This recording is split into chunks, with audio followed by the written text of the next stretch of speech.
हर खबर पर होगी आपकी पकड़। डाउनलोड कीजिए एबीपी लाइव ऐप। और बुलेटिन की शुरुआत इस वक्त की बड़ी खबर से। सचिन पायलट के नजदीकी सूत्रों ने एबीपी न्यूज से कहा है, हमारे पास 25 विधायकों का समर्थन है।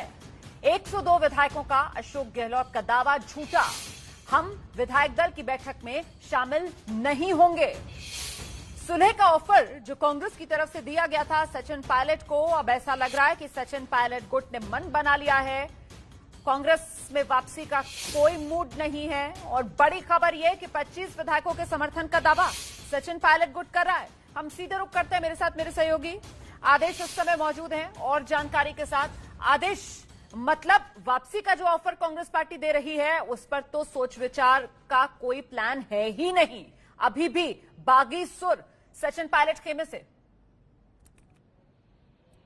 देखिए रोमाना, ये बेसिकली पलटवार है। जिस तरीके से रणदीप सुरजेवाला ने जयपुर में कहा है कि वो फोन करके बता दे कि वो कब आएंगे, उसके बाद ये खबर बताई गई है कि 25 विधायक हमारे पास हैं और जो दावा किया जा रहा है कि 102 विधायक जयपुर में मौजूद हैं वो झूठ है और हम आज की मीटिंग में पार्टिसिपेट नहीं करेंगे। यानी एक बात तो साफ है कि विधायक दल की बैठक को लेकर जो बोला जा रहा है कि आपको नोटिस भेजा जाएगा या आपको सस्पेंड कर देंगे, यानी एक डर पैदा करने की जो बात हो रही थी उसको लेकर तो साफ हो गया है कि इस तरफ के लोग अब झुकने वाले नहीं है। और एक और महत्वपूर्ण बात, आज सुबह लगभग 12 बजे के आसपास कुछ देर पहले माफ कीजिएगा, सचिन पायलट की बातचीत कांग्रेस पार्टी के एक वरिष्ठ नेता से हुई है, जिसमें उन्होंने ये कहा कि मेरे साथ न्याय नहीं हुआ है, मेरे साथ जस्टिस नहीं हुआ है। तो पार्टी की तरफ से कहा गया कि अगर तुम भाजपा जाओगे तुम्हें वहां कुछ नहीं मिलेगा। तो ऐसे में पार्टी के भीतर रह के लड़ाई लड़ो। और दूसरी तरफ ये दावा ठोकना कि हमारे पास 25 विधायक हैं, 102 का दावा झूठा है। यानी अभी मामला गर्म है, दोनों की तरफ से पलटवार जारी है। रोमाना, आप रहिए मेरे साथ आदेश, में लौटूंगी आपके पास। तो ये बड़ा दावा जो ठोका गया है सचिन पायलट गुट की तरफ से कि साहब हमारे साथ तो 25 विधायक हैं, ये 102 विधायकों की बात जो कही जा रही है गहलोत की तरफ से, वो दावा गलत है। और देखिए, अभी कुछ देर पहले कांग्रेस प्रवक्ता रणदीप सुरजेवाला प्रेस कॉन्फ्रेंस के लिए आए थे। उन्होंने इस प्रेस कॉन्फ्रेंस में कहा कि दरअसल सरकार इनकम टैक्स छापे के बाद ईडी से भी शिकंजा कसवाएगी।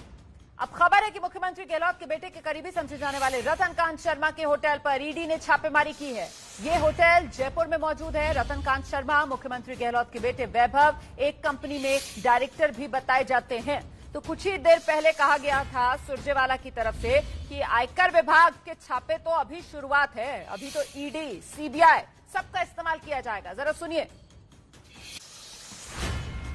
भारतीय जनता पार्टी के 3 अग्रिम विभाग हैं, फ्रंटल ऑर्गेनाइजेशन है बीजेपी की।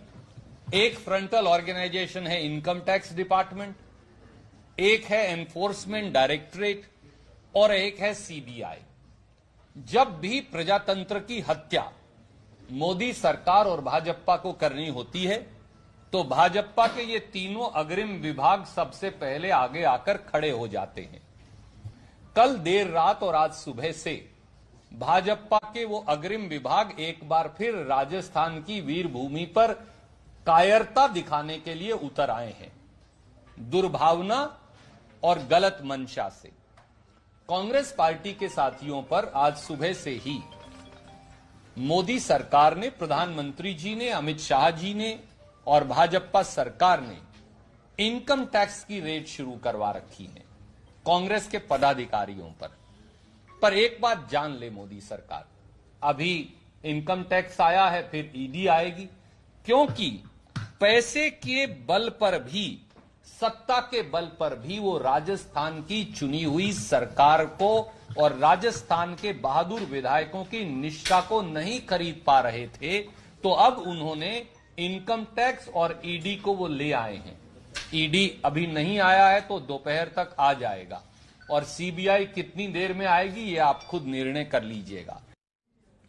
तो देखिए, कुछ ही देर पहले कांग्रेस की तरफ से यह आशंका जताई गई थी कि साहब अभी आयकर के छापे जो चल रहे हैं ये तो अभी शुरुआत है। अभी केंद्र की तरफ से आरोप ये लगाया गया था केंद्र की बीजेपी सरकार पर कि भाई केंद्र की तरफ से अभी तो इस पूरे सियासी खेल में उतारा जाएगा ईडी को भी, सीबीआई को भी। और अब ये खबर कि मुख्यमंत्री अशोक गहलोत के बेटे वैभव गहलोत के करीबी, उनके मित्र जिनके होटल पर ईडी की तरफ से छापेमारी की जा रही है। सीधे आपको लिए चलते हैं, मेरे साथ मेरे सहयोगी ओम प्रकाश तिवारी इस समय मौजूद हैं। ओम प्रकाश, ईडी की ये जो कार्रवाई होटल पर हो रही है इसका आधार क्या बताया जा रहा है?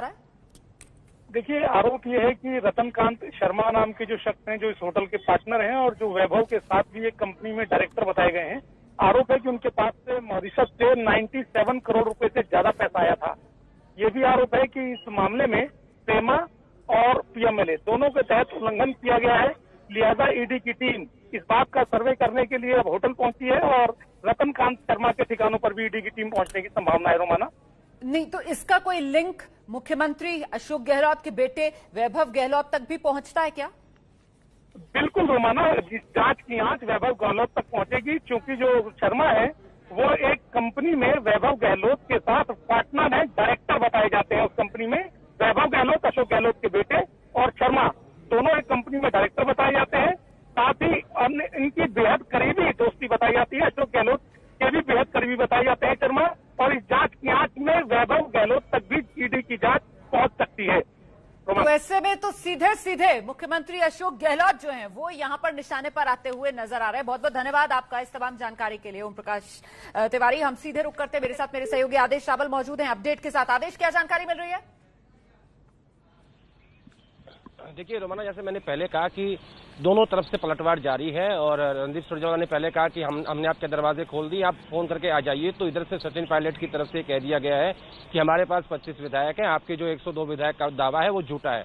यानी आज की बैठक में, आज की जो बैठक होने वाली है 2 बजे या उसके बाद, उसमें सचिन पायलट के जो लोग हैं वो शामिल नहीं हो रहे हैं और ना ही सचिन पायलट जा रहे हैं। अब ऐसे में इसके रिपरकशंस क्या होंगे वो देखने पड़ेंगे कि क्या पार्टी की तरफ से, कांग्रेस की तरफ से इनको कोई नोटिस भेजा जाता है कि आप क्यों नहीं आए और क्या आपके खिलाफ कार्रवाई करनी चाहिए। तो ऐसे में इन सब चीजों को अगर देखें तो अभी मामला सुलझा नहीं है। दोनों तरफ से एक दूसरे के ऊपर प्रहार हो रहे हैं, राजनीतिक प्रहार हो रहे हैं, इसमें बिल्कुल कोई दो राय नहीं है। हाँ, सचिन पायलट के लोग अभी भी गुड़गांव के इस होटल में मौजूद हैं, जहां बाहर पूरी पुलिस मुस्तैदी के साथ वहां पे रखा गया है होटल में, और सचिन पायलट दिल्ली में मौजूद है। वो आज जयपुर की बैठक में नहीं जाएंगे। नहीं तो ये जानकारी मिल पा रही है क्या कि पहले तो इस खेमे की तरफ से 30 विधायकों का दावा किया जा रहा था, अब जिस तरीके से 25 विधायकों का दावा किया जा रहा है, तो क्या ये 25 के 25 विधायक इस समय वो हरियाणा के मानेसर के होटल में ही मौजूद हैं क्या? रोमाना, सिर्फ एक होटल नहीं, 3 होटल बुक किए गए थे, उनमें अलग अलग जगह पे रखा गया। ये कहना बड़ा मुश्किल है कि आईटीसी भारत में ही 25 विधायक हैं या उनको कहीं और भी रखा गया है। लेकिन ये बात सही है कि वो सभी विधायक जयपुर में नहीं है, यहाँ दिल्ली के आसपास के इलाकों में ही मौजूद है, गुड़गांव में मौजूद है, और ये सब इनके साथ है। हाँ, हालांकि कल ये कहा गया था कि 30 जो विधायक है सचिन पायलट के साथ वो कांग्रेस के हैं और बाकी निर्दलीय विधायक हैं। कुल 37 का दावा किया गया था, जो अब घटकर 25 पर आ गया है। तो ये जरूर कहा जा सकता है कि कल से लेकर अब तक कुछ विधायक उनके कम हुए हैं, और इसीलिए कुछ टाइम के लिए मीटिंग को भी पोस्टपोन किया गया, क्योंकि कुछ विधायक जो है वो बाय रोड जयपुर पहुंचने वाले हैं, जिसके बाद ये बैठक शुरू होगी। और इतना ही समय बातचीत करने के लिए, सोचने समझने के लिए सचिन पायलट को भी दिया गया है कि आप भी देख लीजिए, विचार कर लीजिए, और आप अपनी मतलब पार्टी में हैं, आप जो भी बात है पार्टी के अंदर कीजिए, अपनी बात पार्टी को अंदर रखिए, बाहर जाके लड़ने से कोई फायदा नहीं होगा। इसीलिए उनकी बातचीत आज सुबह कांग्रेस पार्टी के एक वरिष्ठ नेता से हुई है। उन्होंने अपनी बात रखी कि मेरे साथ न्याय नहीं हुआ और मैं अपने लोगों से बातचीत करके बताऊंगा, और कांग्रेस पार्टी की तरफ से कहा गया कि आप पार्टी के अंदर रह के अपनी बात रखिए, बीजेपी जाके आपको ज्यादा फायदा होने वाला नहीं है। तो कुल मिलाकर मैं ये समझ पा रही हूँ आदेश रावल कि ये जो राजस्थान का राजनीतिक रण है ना, ये अभी भी बेहद दिलचस्प बना हुआ है।